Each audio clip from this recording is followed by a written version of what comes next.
আসসালামু আলাইকুম। স্বপ্নের পদ্মা সেতু অবশ্য অনেক বছর পার হয়ে গেছে, তারপরেও পদ্মা সেতুর পাশেই অর্থাৎ উপর থেকে তিনটি বড় বড় চর দেখা যাচ্ছে। অর্থাৎ কোনো জায়গায় খালি হচ্ছে, আরেক জায়গা ভরাট হচ্ছে। আজকের ভিডিওতে চর তিনটি আপনাদের দেখানোর চেষ্টা করব। যদিও গাড়ির থেকে ভিউটি, তো আজকে গাড়ির উপর থেকে আসলে ওইভাবে ক্লিয়ারলি তোলার সুযোগ হয়নি, কারণ রানিং গাড়িতে যা দেখা যায়। তো চলুন, এখন আমরা ট্যুরের কমপ্লিট। এখন আস্তে আস্তে পদ্মা সেতুর উপরে চলে যাচ্ছে। পদ্মা সেতুর উপরে এখন আমরা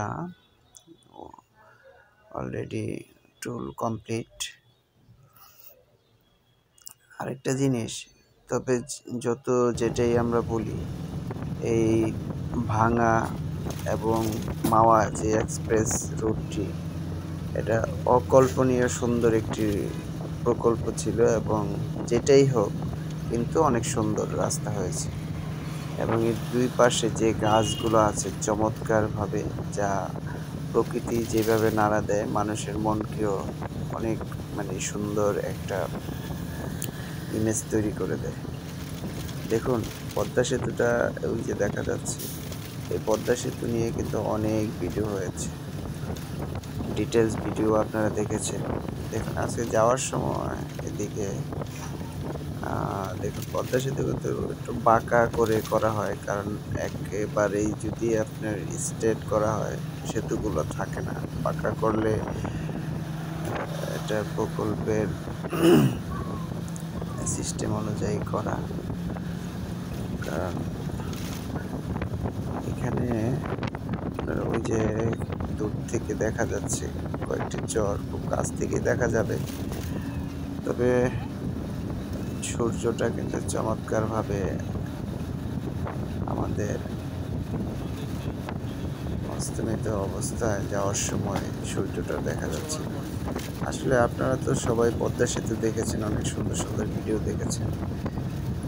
চর দেখেছেন কি? এই চরগুলো হয় কিভাবে? দেখা যায় কোনো জায়গায় বন্যায় প্লাবিত হয়ে যায়। আলহামদুলিল্লাহ, দেখুন অস্তমিত সূর্যের একটি দৃশ্য। কোনো জায়গায় কি হয়, ভেঙে খালি হয়, এটা আরেক জায়গায় যেয়ে জমা হয়। এরকমই এখন আপনি তিনটি বড় বড় চর দেখা যাচ্ছে আর কি। এখানে কিন্তু প্রচুর কুয়াশা ছিল আর কি, তবে অস্তমিত সূর্যের জন্য কুয়াশাটা এখানে অতটা বোঝা যাচ্ছে না। পদ্মার উপরে উঠলে বোঝা যায় যে কুয়াশা ধূসর হয়ে রয়েছে। দেখুন কত সুন্দর ভিউটা, চমৎকার। তো পদ্মা সেতুর উপর থেকে আরো সুন্দরভাবে এই ভিউটা অবলোকন করা যায়। মানুষের আসলে স্বপ্নের যেমন শেষ নেই, মানুষের শিখা জানারও শেষ নেই। স্বপ্নের কাছে পৌঁছতে গেলে দেখা যায় যে শিখতে হয়, শিখার মাধ্যমে আপনার এগিয়ে যেতে হয়। ওই যে দেখতে পাচ্ছেন একটি চর, এটা কিন্তু আপনার তিনটি ভাগে যদি আমরা ভাগ করি পদ্মা সেতুকে, তার প্রথম ভাগে হচ্ছে এই চরটি, প্রথম ভাগে হচ্ছে এই চর। বিশাল একটা চর পড়েছে এখানে। এরপর আরো বড় বড় দুইটি চর কিন্তু আছে। এই বিশাল চরটি জেগে উঠেছে পদ্মা কাছাকাছি।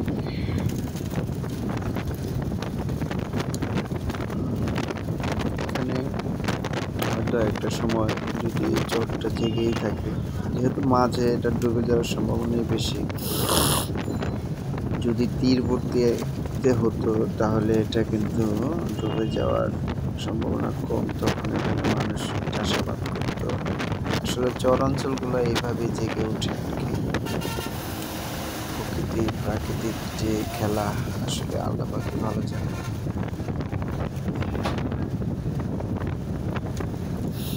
দেখুন, এটা কিন্তু মাঝামাঝি যে চরটি সেটা, ওই যে আরেকটি চর ওই যে দেখা যাচ্ছে, দেখছেন এখানে ওই যে আরেকটি বড় চর জেগে উঠেছে। এটা হচ্ছে দ্বিতীয় পার্টের চরটা, প্রথমটা চলে গেল, এখন দ্বিতীয় পার্ট। পদ্মা সেতু নিয়ে অনেক ভিডিও দেখলাম, তো চর জেগেছে এরকম ভিডিও কমই পেয়েছি। তো আজকে খুবই ভালো লাগলো যে আসলে পদ্মার একই জায়গায়, মানে একই সমীকরণে পরপর বড় তিনটি চর জেগেছে।